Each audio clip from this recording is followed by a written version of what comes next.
வாங்க நம்ம வீட்டுக்கு. அம்மா, அப்பா, அம்மா.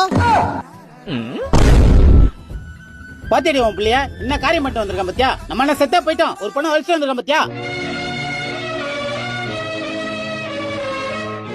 அவனே ஒரு உதவிக்கிற, அவனை நம்பி வந்திருக்க நீ ஒரு உதவிக்கிற, 2 உதவிக்கிறங்க சேர்ந்து உருப்படாம தான் போகுது.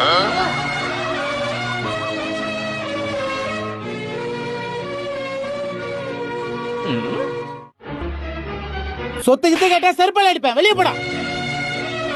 ஹலோ, உங்க அம்மா அப்பா உன்னை நல்லா வளர்த்திருக்காங்கம்மா, இப்படிதான் ஒரு ஆம்பளட்ட கை நீட்டி பேசுறதா? சொல்றதை கேளுங்க. என்னம்மா சொல்ல போற? உங்க வீட்டுல நகை நீட்டினா போட மாட்டாங்க, என் வீட்டுல கொஞ்சம் தங்குறதுக்கு இடம் கேட்க போற, அதெல்லாம் இங்க செல்லாது, கிளம்பு. யோ, என்ன பார்த்தா என்ன வீடு வாசல் இல்லாத மாதிரி தெரியுதா? சும்மா போற என்ன உன் புள்ள எங்க அம்மா சமோசா வாங்கிப்பாங்கன்னு கூட்டின்னு வந்து நிப்பாட்டினா நீ என்ன சூரியவம்ச டைலாக் எல்லாம் பேசினுக்குற. சமோசா 4-10 வாங்கிக்கிறியா இல்லையா? சமோசா 4-10.